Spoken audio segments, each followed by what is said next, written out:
who made the pronouncement during an interface with the commercial vehicle operators as well as the concessionaires at the Professor Dora Akunyili Women Development Center, Awka, noted that his government is concerned about the welfare of the common man. My heart bleeds when I see India who started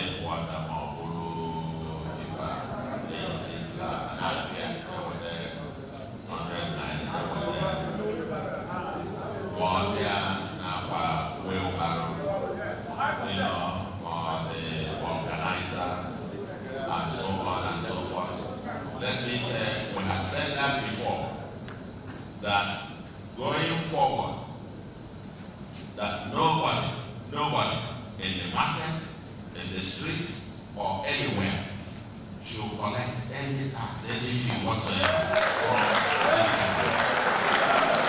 He assured of a tax system that will be progressive and simplified, and reminded the concessionaires on every sector of the initial agreement to operate on the existing tariff, saying that the increment and multiple taxation is a major concern. The governor, who said that the suspension is with immediate effect, asked the operators and the public to report anyone going against the directive of the government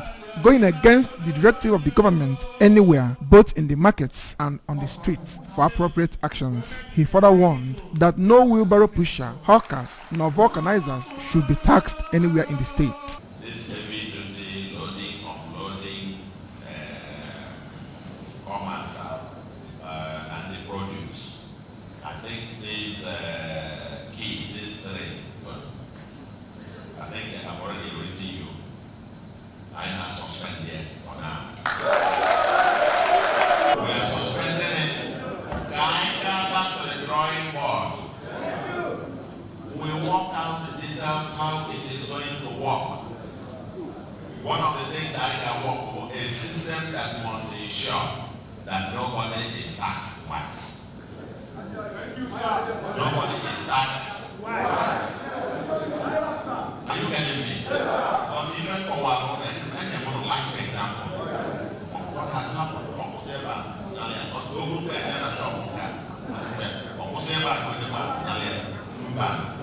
He thanked the operators for their dedication to the Anambra project and promised more dividends of democracy, prudence, and transparency as the chief servant of the state. In Awka, Valentine Badoga reporting for ABS News.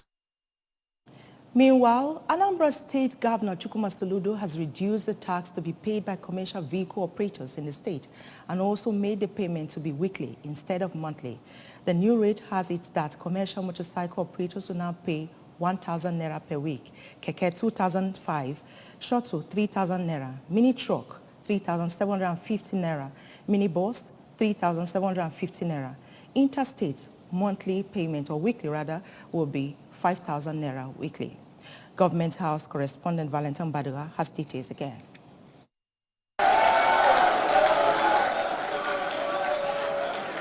This reduction is against the 7,500, 15,000, 20,000 and 25,000 being paid previously by Okada riders, keke, shuttle, minibus and mini trucks operators respectively. This therefore implies that Governor Soludo reduced their pay by over 33%, meaning that keke riders will now pay 10,000, shuttle bus 12,000, taxi drivers 12,000, mini trucks and mini bus 15,000, Okada riders 4,000, while interstate henceforth will pay 20,000 on monthly basis. The governor in his speech assured of simplified and progressive tax system to avoid multiple taxation and overburden on the Anambra. He noted that his government is working on a comprehensive tax system that will be technology-driven, where everyone will be taxed accordingly. Noting that the meeting was a follow-up to the earlier meeting held with transporters on 10th January 2023, Governor assured that his government will be a listening one and will continue to work to improve the welfare of the people. The governor, who emphasized that he knows what the transporters are going through as a result of the state of the roads, reassured of working towards achieving a livable and prosperous Anambra State.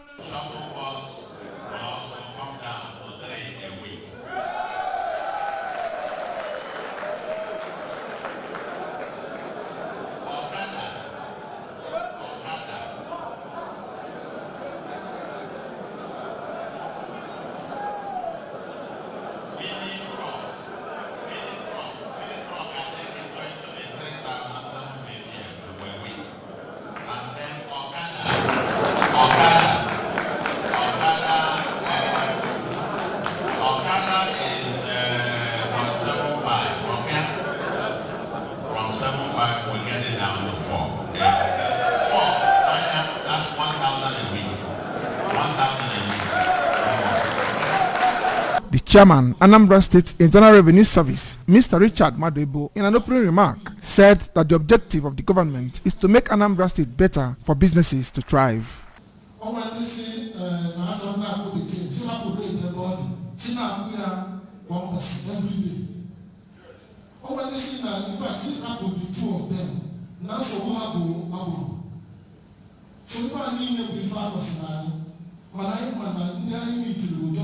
A small part of the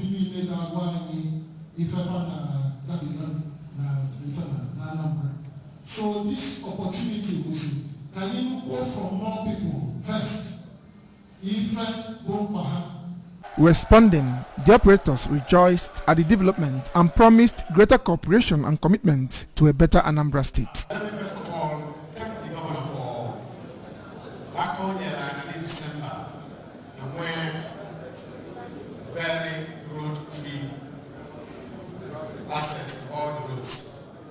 And we are most especially, for the first time in the history of Anambra State, NMA appoint a transport stakeholder called as ATMA in the name of Engineer Emeka Monty of Late.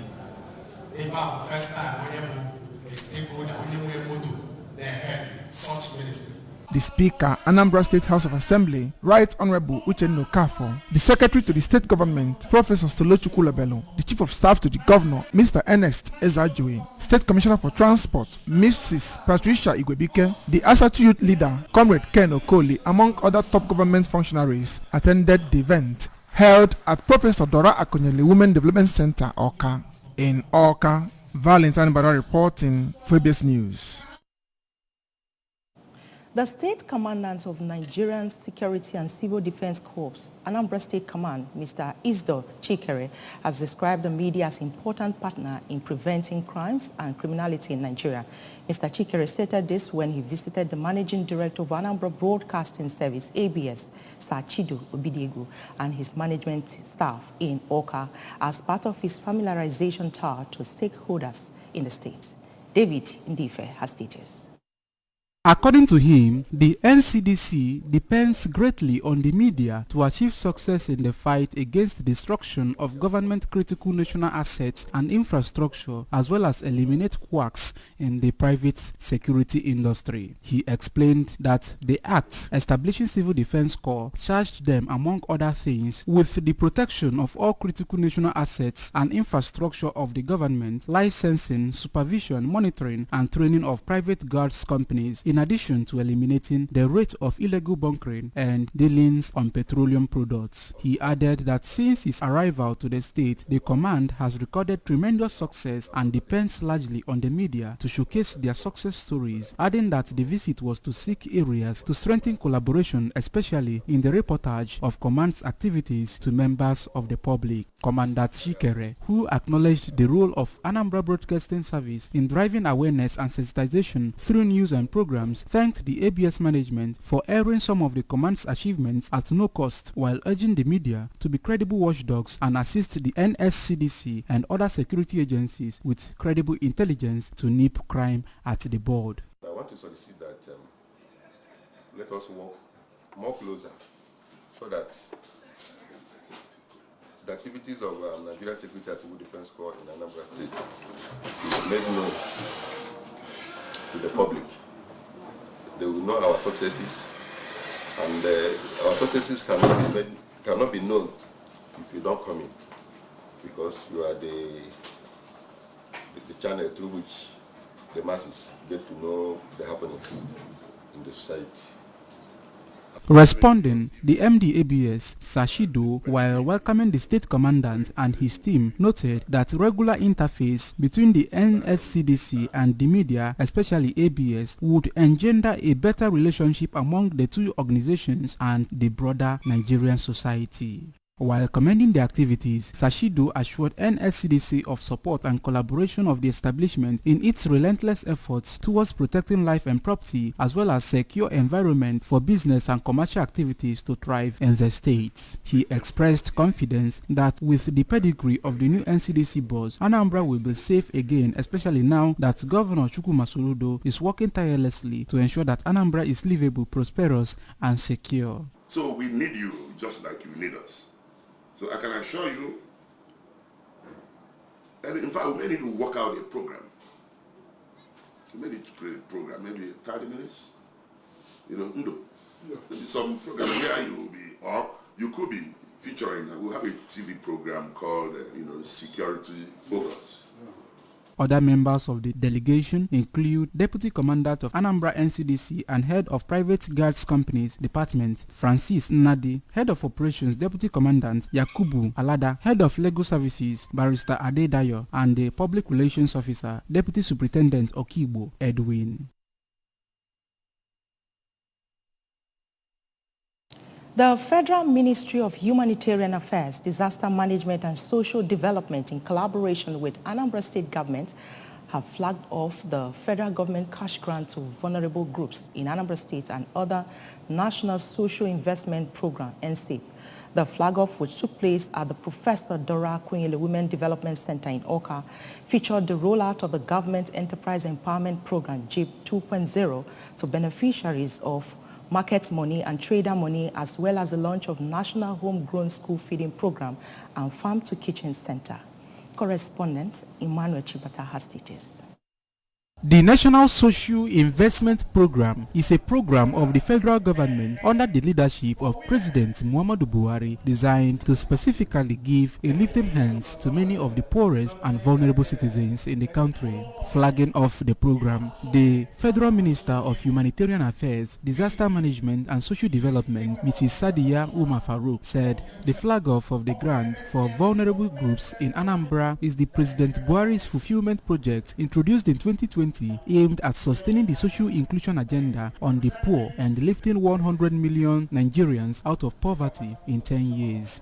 It is our belief that the target beneficiaries and many more citizens of the state will be on their way out of poverty to prosperity, and we will, by the grace of God, as a nation, remain on track of lifting 100 million Nigerians out of poverty. And as much as possible,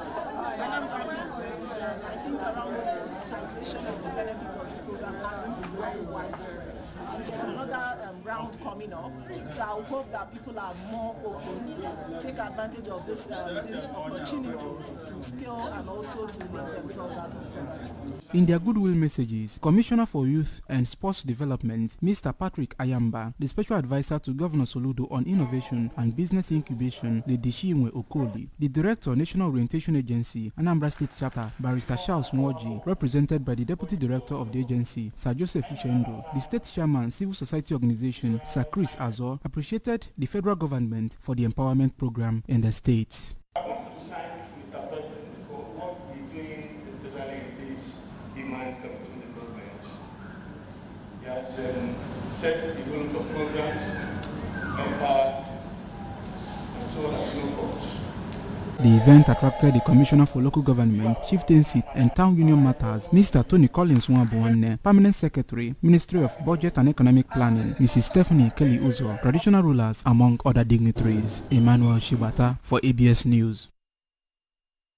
Umuada Nsugbe community in Anambra East local government area have sent a Save Our Soul message to the federal and Anambra state governments on the fate of their children who were arrested and being detained for no explicable cause. They passed the message during a peaceful protest they held in the community for 2 days, calling on government to call former senator that represented Anambra North Senatorial District, Alphonsus Ibeke, who hails from the community, to order. Correspondent Ngozi Obileri covered the peaceful demonstration taken from here. The women, who are mostly daughters of Nsugbe, both old and young, carried placards with inscriptions like "Free Charles Obodechine," "Free Chidi Akudo," and others were arrested in year 2000. Ubanese, enough is enough.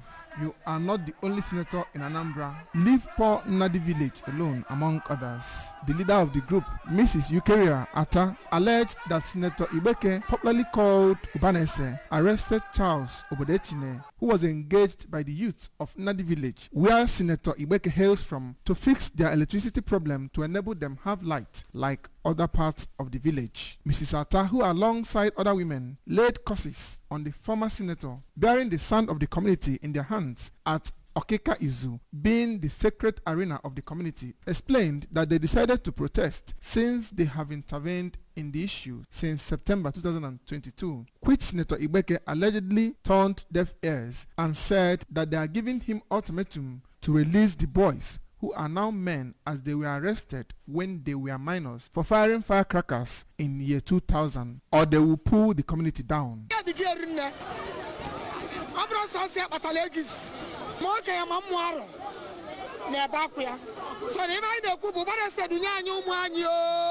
On his part, a member of Nsugbe Council of Elders, which is the highest decision-making body in the community, said they have fined the senator 1 million naira and said he will remain on his own until he releases the people he is detaining and paid the money.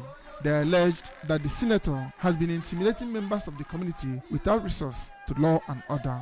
In their various speeches, the youth leader of the community, Comrade Onwuzulike, who is one of the boys that were arrested in year 2000 and the only person that was released out of the 9 boys taken, and a brother to one of the 2 arrested in September 2022, said that for over 20 years they were arrested, nobody is aware of the police station or custodian center they were being reminded till today. They called on government to come to their aid, as they said they cannot lose 8 men of the community because they fired firecrackers.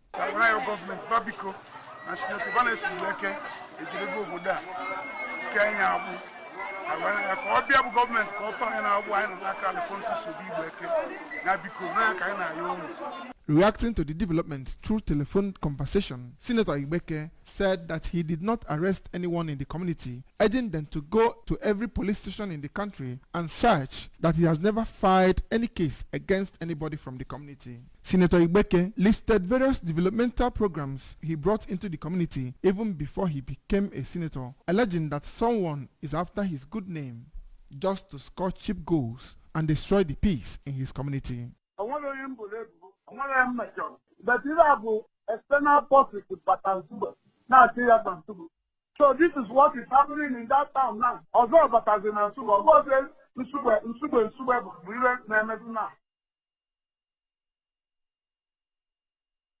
Away now from news within the state, the Federal Executive Council, presided over by Vice President Yemi Osibanjo, has approved the proposal for the Nigerian National Petroleum Corporation Limited, NNPCL, to invest 1.9 trillion naira in the reconstruction of 44 federal roads under the tax credit policy.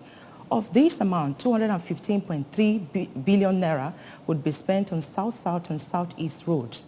Senior Special Assistant to the President on Media and Publicity Office of the Vice President, Laolu Akande, who briefed journalists after the meeting, said FEC approved the reconstruction recommendation to invest in the reconstruction of selected federal roads under the Federal Government Road Infrastructure Development and Refurbishment Investment Tax Credit Policy Phase 2 by the NNPCL and 8 subsidiaries. The approval is coming 15 months after the NNPCL expressed interest in investing in the reconstruction of selected federal roads in order to sustain a smooth supply and distribution of petrol products across the country.